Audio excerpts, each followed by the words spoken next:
Good morning, everyone. We thank God for the life He has bestowed on us during this crisis. I believe you are all safe and you are doing well. We are done with chapter 1 of research methods, right? And then I hope you all have your topics now, right? You have to be moving along. If you don't have your topics, it will be very difficult to move on to this chapter and then the other chapters, right? So I believe you have your topics, you have your objectives.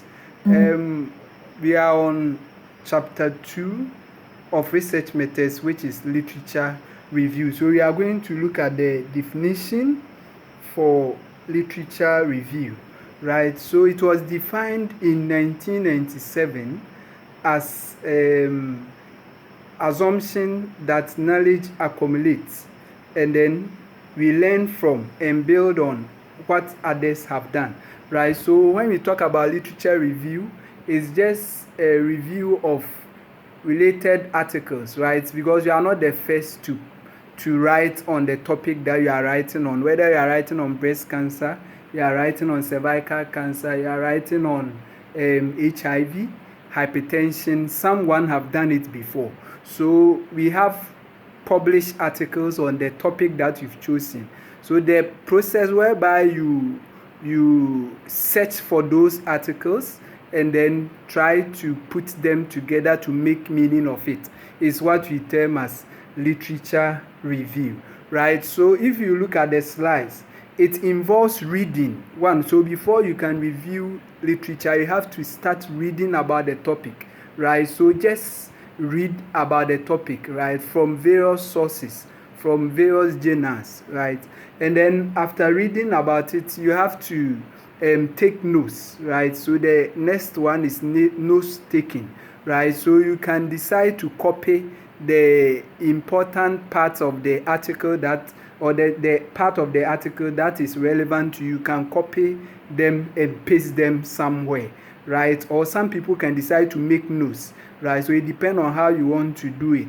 Then the next point is paraphrasing, right? So you have to paraphrase whatever the information you have, right? So that in such a way that it will make meaning, right? Because you are now reporting it. Someone have said it in a way, and you have to also report it in a way for it to make meaning. And in reporting it, you don't have to report individual articles. We will talk about that later, right? You have to put articles with similar ideas together, right? And then you also have to summarize the key findings, right? So you see students copy the whole abstract of someone's work and then they paste it for the lecturer to read, right? If I get such a work, I'll just cancel it because that is plagiarism, right? So you have to write and then in such a way that it will make meaning. You have to own the work, right? Because it's your own work, it's not for somebody, right? Okay, so with literature review, when we break it down, we have two main parts: literature and then review. Literature and review. Literature is the published findings about your work from various sources, right? So if, for example, if I type knowledge on hypertension, right, I will get a published article on about knowledge on hypertension.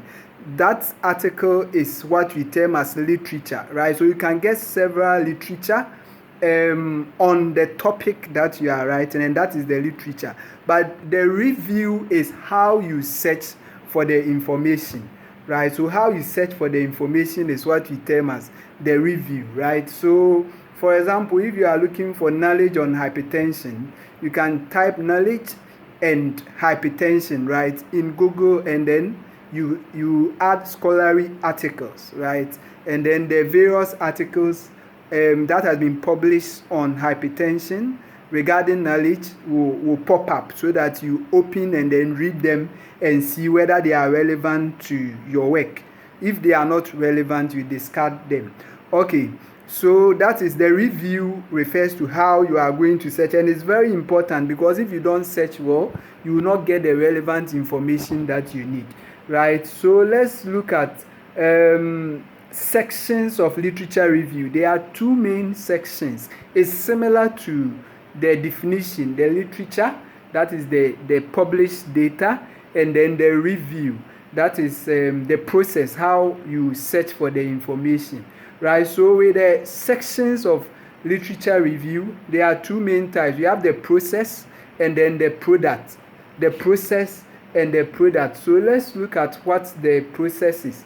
The process refers to how the researcher search for information to write the literature. So as you can see in the slides, right? So how do you search for information? And I said that it's very important because if you don't search well, you will not get the right information that you need, right? So there are some students who will get to chapter 2 and then they will go back to their supervisor that I'm not getting literature, so I want to drop it.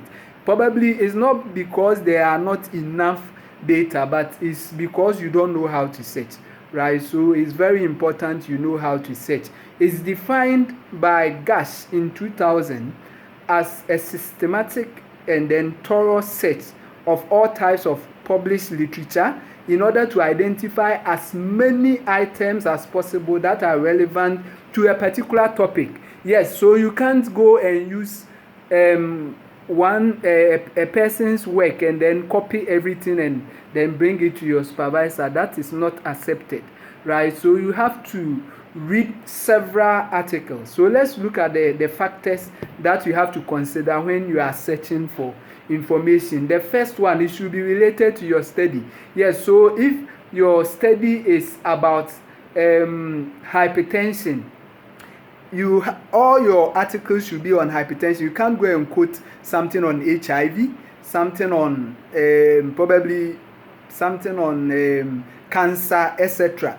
What you are interested in is hypertension, not HIV. So all your article should be on about hypertension. And then secondly, the information should be current, right? So what do I mean by it should be current?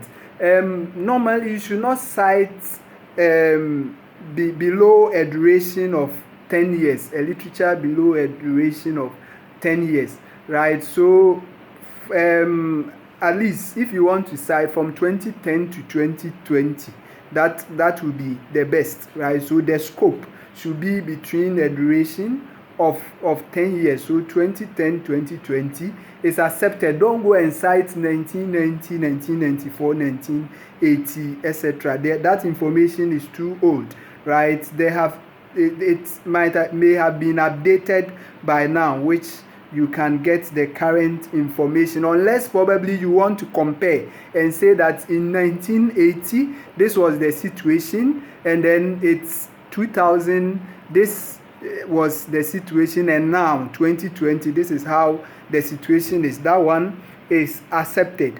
And then if you are writing a dissertation or thesis, so you are writing your thesis, then you should expect to review between 1,000 to 2,000 articles, right? So you will have to download or review 1,000 to 2,000 articles, and out of it you can take only about 15% or 20% of the 1,000 to 2,000 articles that you are reviewing. Yes, because it's not every information that will be relevant. So you review all this literature and then discard the one you don't want, and then you keep the one that you want. You may include only 15 to 20%, as I've said. And then how do you search? How do you search for the information? For example, your topic is breast self-examination among reproductive women attending Shai Osudoku District Hospital. Breast self-examination among reproductive women attending Shai Osudoku